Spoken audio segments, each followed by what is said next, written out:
सभी को नमस्कार।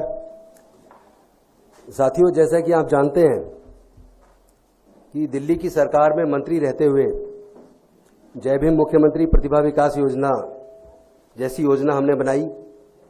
लोग सीवर में मर जाया करते हैं, कोई सरकार केयर नहीं कर रही है, लेकिन पहली बार मैकेनाइज तरीके से 200 सीवर मशीनें लाके सीवर में उतरना बैन करके सीवर में होने वाली मौतों को दिल्ली में रोका और एक देश के सामने एग्जाम्पल पेश किया कि जो लोग इंसान के मल में उतरते हैं वो भी इंसान है, उनकी जान की कीमत होनी चाहिए।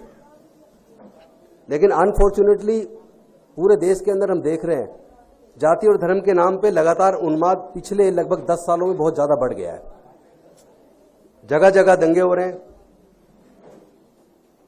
और दलित लोगों के साथ, विशेष रूप से अनुसूचित जाति, जनजाति, पिछड़े वर्ग और माइनॉरिटीज के साथ चुन चुन के उनका जाति धर्म देख के जो उत्पीड़न किया जा रहा है। ऐसे में जो राहुल जी ने एक नारा दिया भारत जोड़ो यात्रा के तहत कि मैं नफरत के बाजार में मोहब्बत की दुकान खोलने आया हूं, उस नारे ने दिल को छू लिया।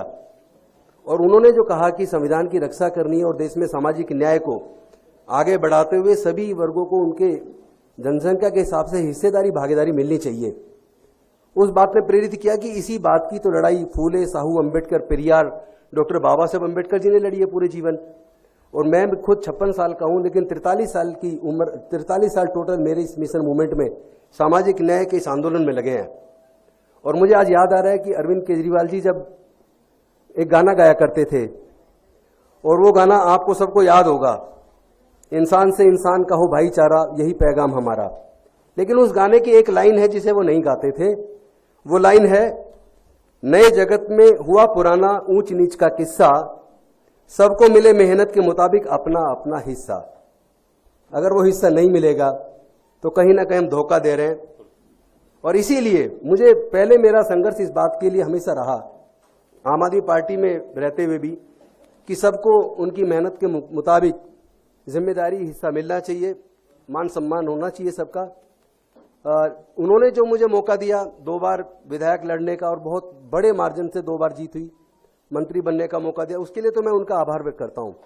लेकिन मेरी लड़ाई कहीं और है। सामाजिक न्याय के मुद्दे पर, जाति जनगणना के मुद्दे पर, हिस्सेदारी भागीदारी के मुद्दे पर कहीं ना कहीं आम आदमी पार्टी चुप्पी साध लेती है। और विशेष रूप से अनुसूचित जाति, जनजाति, पिछड़े वर्ग में माइनॉरिटीज के लीडर्स के साथ अगर कोई बात होती है तो वो चुप्पी साध लेते हैं। ये बात कहीं ना कहीं दिल को लगती है, ठेस लगती है। और हमने कोशिश की पार्टी में रहते हुए कि सामाजिक न्याय पे आप लोग आइए, और आप सामाजिक न्याय पे नहीं आएंगे तो फिर कैसे हमारा विचार नहीं मिलेगा। इसी वजह से अल्टीमेटली दुखी मन से कि भाई यहाँ से सामाजिक न्याय की लड़ाई आगे बढ़ाना मुश्किल है। और मेरी लड़ाई कोई एमएलए, एमपी, मंत्री बनने की नहीं है, कभी नहीं रही। जिस चीज की लड़ाई, अगर वो लड़ाई वहां जाके वहां रह के नहीं लड़ सकता तो अननेसेसरी मैं उनको दुखी करूं या वो मुझे दुखी करूं, उसकी जरूरत क्या है। वो अपना, जो उनका अपना क्षेत्र, उस पर काम करें, और मैं अपनी सामाजिक न्याय की लड़ाई जहां से आगे बढ़ती देखेगी वहां मुझे जाना चाहिए। और आज मुझे लगा कि चूंकि जो हमारे कांग्रेस के राष्ट्रीय अध्यक्ष हैं खड़गे जी, उनका खुद का जीवन संघर्ष से भरा रहा है, और राहुल गांधी जी का पूरे परिवार का जीवन संघर्ष से भरा रहा है, और वो आज अगर सामाजिक न्याय की बात कर रहे हैं, संविधान की रक्षा की बात कर रहे हैं, अगर वो हिस्सेदारी भागीदारी की बात कर रहे हैं कि सभी क्षेत्रों में हिस्सेदारी भागीदारी होनी चाहिए और वो मैं करके रहूंगा। उन्होंने यहां तक कहा कि ये मेरा राजनीतिक मिशन नहीं है, मेरे जीवन का मिशन है। इस बात ने कहीं ना कहीं मेरे दिल में जगह की। और मेरे भी जीवन का जो मिशन है वो राजनीति या एमपी, एमएलए बनना, मंत्री बनना या कोई बड़ा पद लेना, ये कभी नहीं रहा। और ये आम आदमी पार्टी के साथी भी जानते हैं। तो मैं अपने सामाजिक न्याय की लड़ाई को आगे बढ़ाने के लिए आज कांग्रेस को ज्वाइन किया और उन्होंने मुझे बड़े सम्मानपूर्वक ज्वाइन कराया। मैं केसी वेणुगोपाल जी, जो राष्ट्रीय महासचिव है, उनका भी धन्यवाद करता हूं। मुख्य प्रवक्ता पवन खेड़ा जी का भी धन्यवाद करता हूं।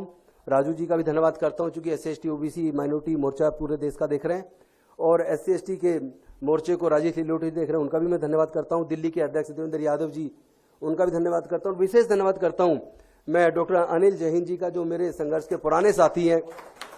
उन्होंने, हमने मिलकर इस इंडिया गठबंधन के लिए चुनाव के दौरान अपने संविधान सम्मान समारोह के लिए लखनऊ में बहुत बड़ा प्रोग्राम किया, जिसमें राहुल जी थे।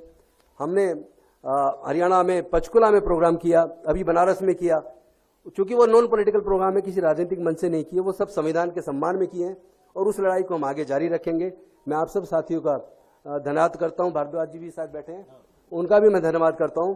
हम लोग तो कॉलेज के बड़े पुराने साथी हैं। भारद्वाज जी, हम जब ये यूनिवर्सिटी का चुनाव लड़ते, मैं भी LLM का प्रेसिडेंट रहा उस दौरान। राजेश लीलोटे जी मेरे बड़े पुराने साथी हैं। चूंकि 24 सितंबर 2002 को समता सैनिक दल का स्थापना दिवस था और उस दिन हमने, जब leader of opposition Sonia Gandhi ji थी, उनको मुख्य अतिथि के तौर पर बुलाया था। मंच संचालन मैंने खुद किया था।